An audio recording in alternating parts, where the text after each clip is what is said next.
ओम अज्ञानतिमिरन्धस्य ज्ञानाञ्जनशलाकया चक्षुरुन्मीलितं येन तस्मै श्रीगुरवे नमः। वाञ्छाकल्पतरुभ्यश्च कृपा सिन्धुभ्यैव च पतितानां पावनेभ्यो वैष्णवेभ्यो नमो नमः। श्रीकृष्ण चैतन्य प्रभु नित्यानंद श्री अद्वैत गदाधर शिवासादि गौर भक्तवृंद। हरे कृष्णा कृष्ण कृष्ण हरे हरे हरे राम राम राम हरे हरे। বরাহদেবের কথা। বরাহদেব কিরূপভাবে এসেছেন, কি করেছেন? বরাহদেব ব্রহ্মার নাসা হতে উদ্ভূত। তিনি ভয় রতিতে ভয়ানক রসের প্রকাশক মূর্তি। বীর, করুণ, রুদ্র, ভয়ানক এইসব গৌর রস, ভয়ানক রসের প্রকাশ মূর্তি। স্বয়ম্ভুব মনু নিজ ভার্যা শতরূপার সঙ্গে জন্মগ্রহণ করে জন্মদাতা ব্রহ্মাকে নিজ কর্তব্য সম্বন্ধে জিজ্ঞাসা করলে তিনি মনুকে তদীয় পত্নীতে প্রজা উৎপাদনের আদেশ দিলেন।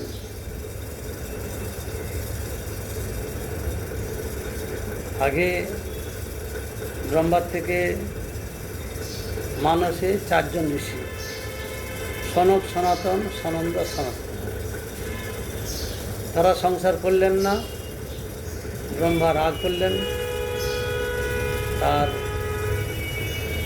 এই কপাল থেকে উগ্র একটা জন্মন করলেন, সেটা হচ্ছে রুদ্র। তার থেকে রুদ্রাণী রুদ্র হতে হতে বিরাট আকারে সমস্ত বংশ বিস্তার হল। ব্রহ্মাকে আক্রমণ করলেন। ব্রহ্মা দুঃখ পেয়ে মানসে 10 জন ঋষি সৃষ্টি করলেন। অত্রি, বশিষ্ঠ, অঙ্গিরা, বশিষ্ঠ, অঙ্গিরা, এইরকমভাবে ছোট ছিল সব থেকে না বলে সৃষ্টি করতে বলেছেন, সৃষ্টি করেছেন, মন মতো হয় না। তখন শরীর দুটো ভাগে ভাগ হয়ে গেল, একটা নারী, একটা পুরুষ। পুরুষ হচ্ছে মনু, নারী হচ্ছে শতরূপা। সেই মনু শতরূপাকে নিজ কর্তব্য সঙ্গে জিজ্ঞাসা করলে তিনি মনুকে তদীয় পদ্ধতিতে প্রজা উৎপাদনের আদেশ দিলেন। যখন ব্রহ্মাকে জিজ্ঞাসা করেছেন মনু শতরূপা আমরা কী করবো, তখন বলছে তোমরা পরস্পর মিলিত হয়ে প্রজা উৎপাদন করো। স্বয়ম্ভব মনু প্রলয় জলমগ্না পৃথিবীর উদ্ধারের জন্য প্রার্থনা করায় ব্রহ্মা তদ বিষয়ে চিন্তা করেছিলেন, কি করে এদের পালন হবে, জায়গা তো চাই।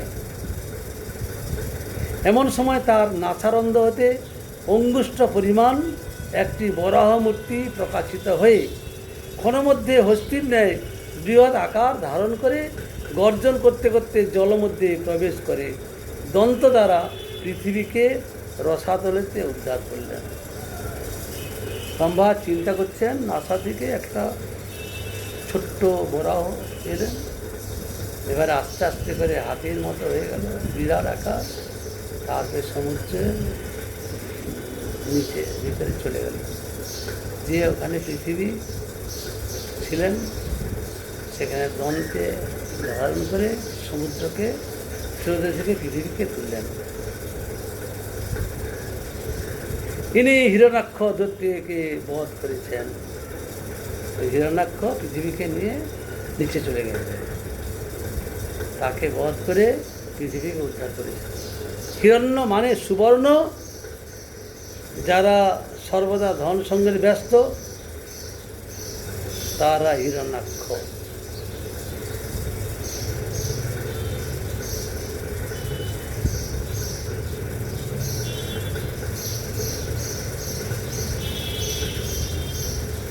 আর হিরণ্যকশিপু কনককামিনী দুইটি সংগ্রহে ব্যস্ত।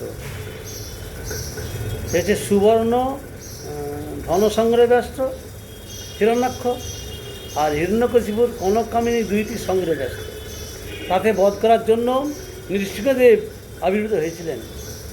ইনি বৎসল রসের প্রকাশ মূর্তি হিরণ্যকশিপু। তাকে বধ করার জন্য নরসিংহ মূর্তি ধারণ করে এসেছিলেন বৎসল রসের প্রকাশ মূর্তি, বাৎসল রসের। যারা ভগবত ভজনে প্রয়াস বিশিষ্ট, তাদের বিঘ্ন উৎপাদনকারী শুভ অশুভ কর্ম সকল নৃসিংহদেব বিনাশ করে দেন। ভক্তদের শুভ অশুভ, অন্য কারো নয়। যারা ভগবত ভজনে প্রয়াস বিশিষ্ট, তাদের বিঘ্ন উৎপাদনকারী শুভ অশুভ কর্ম সকল নৃসিংহদেব বিনাশ করে দেন। গণদেব সাংসারিক অসুবিধার বিনাশ করেন। তিনি জগতের বিঘ্ন বিনাশ করে মানুষকে সেবাবিমুখ করে দেন। গণদেবতার নিকট থেকে তাদের প্রাপ্তি অতি সামান্য। ইন্দ্রিয়জ সুখ কনককামিনী প্রতিষ্ঠাসা মাত্র লাভ, কিন্তু নৃসিংহদেবের বাৎসল্য রূপ এরূপ নয়। তার স্নেহ এর থেকে ঢের বেশি। জাগতিক সুখান্বেষী ব্যক্তি যেটুকু নিয়ে ঘরে, গণেশ তার সাহায্য করে, তাকে ঈশ্বর সেবা বিমুখ করেন। চিত্তটা একটা কার্যে থাকলে অন্যত্র যায় না। অন্ধকারে থাকলে আলোক বঞ্চিত হয়, আর আলোকে থাকলে অন্ধকার আসতে পারে না। ভগবত সেবা বিমুখ থাকলে ধর্ম অর্থ কাম মোক্ষ বাঞ্ছা প্রবল থাকে, আর ভগবত সেবা বিশিষ্ট হলে ওগুলি আসতে পারে না। ভগবত সেবা বিমুখ হলে ধর্ম অর্থ কাম মোক্ষ আসে, আর সেবা করলে আসে না। আধ্যাত্মিক বিচারে পার্থিব সুখ স্বাচ্ছন্দ্যই প্রয়োজনীয় হয়, কিন্তু নৃসিংহদেব ভক্তবৎসল। তিনি প্রহ্লাদের যাবতীয় ভজন বিঘ্ন বিনাশ করে সর্বদা রক্ষা করে থাকেন। ভজন করতে গেলে যেসব বাধা আছে সেগুলোকে বিনাশ করে দেন, অনুকূল করে দেন। প্রহ্লাদ বৈষ্ণব জগতে গুরুর কার্য করেন। আলম্বন বিচারে বিষয় ও আশ্রয় দুইটি কথা আছে। সেবক প্রহ্লাদ আশ্রয় তার, আর নৃসিংহদেব বিষয়। মাদ্রাজে পার্থসারথীর মন্দিরে পার্থসারথীর আশ্রয় গরুরকে, রামচন্দ্রের আশ্রয় মারুতিকে এবং নৃসিংহদেবের আশ্রয় প্রহ্লাদকে অনেকটা দূর স্থাপন করেছে। তথায় বিষয় আশ্রয়ে অনেক ব্যবধান আছে। ভারতের প্রতিপাদ্য বিষয় আশ্রয় বিবেক দশমে পাই। ভগবান বিষয় ও ভক্ত আশ্রয়, তারা সমান আশ্রয়যুক্ত। যেমন বার্ষভানবী কৃষ্ণের সঙ্গে এক সিংহাসনে অবস্থান করছেন, কিন্তু গৌরব বিচারে বিষয়ের স্থান পরমোচ্চ। অন্যত্র বিষয়াশ্রয় সম্ভ্রম জন্য দূরে অবস্থিত। মাদ্রাজে লক্ষ্য করেছি কৃষ্ণ অর্জুনের সারথি, কিন্তু এটা ঐশ্বর্য প্রধান বিচারে লোক ভ্রান্তির জন্য। বাইরে আশ্রয় জাতীয় বিচার, প্রকৃত প্রস্তাবে উপদেশ কৃষ্ণ, বিষয় আর উপদিষ্ট অর্জুন। কৃষ্ণ হচ্ছে বিষয় উপদেষ্টা, আর উপদিষ্ট অর্জুন আশ্রিত শ্রবণ করে। তারও কৃষ্ণের সারথি। অহংকার প্রণোদিত ব্যক্তিরা বিষয় না বুঝে ভক্তি গ্রহণের বদলে জাগতিক অমঙ্গল বরণ করে থাকে। ভগবত সেবায় রসবিপর্যয় ঘটায় বিশুদ্ধ সখ্য বিচার বা বাৎসল্য মধুর বিচার এবং গৌরব বিচারে অনেক পার্থক্য আছে। নৃসিংহদেবের যে বাৎসল্য বিচারে তাতে ঐশ্বর্য প্রাধান্য থাকলেও বৎসল রসের প্রকাশমূর্তি নৃসিংহদেব প্রহ্লাদকে প্রচুর পরিমাণে নিকটে এসেছিলেন। প্রহ্লাদের নির্ভরশীল সেবার সেবনযোগ্যতার অভাব নেই। তাহলেও এটি গৌরব বিচারযুক্ত। কিন্তু শ্রীদামাদি সখাগণ কৃষ্ণের স্কন্ধে পদস্থাপন করে তাল পেড়ে থাকেন, কৃষ্ণের উচ্ছিষ্ট দেন, কৃষ্ণকে উচ্ছিষ্ট দেন।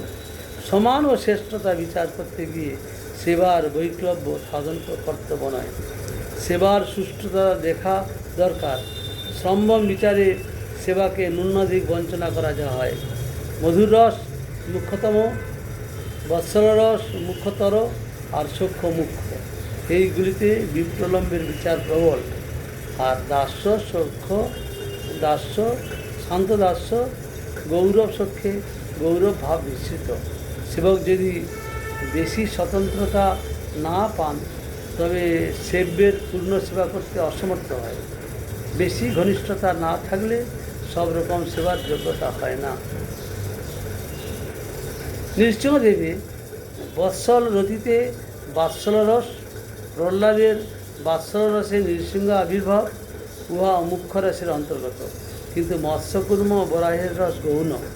কিন্তু গৌরসুন্দর রামকৃষ্ণ ও নৃসিংহদেবের ভুজ শতক গ্রহণ করেছিলেন। গৌর রামা, গৌর কৃষ্ণ, গৌর নৃসিংহ হয়েছিলেন। অন্য প্রকার বিচারে কৃষ্ণ বলদেব ও নিজের ভুজ শতক প্রকাশ দুবার দেখিয়াছেন। এর বিশেষত্ব আছে, এই জন্য মুখ্য রস। পঞ্চকল্প রস কৃপা সিন্ধু ভৈরত পতিতানাং পাবনিভ্যো বৈষ্ণবেভ্যো নমঃ।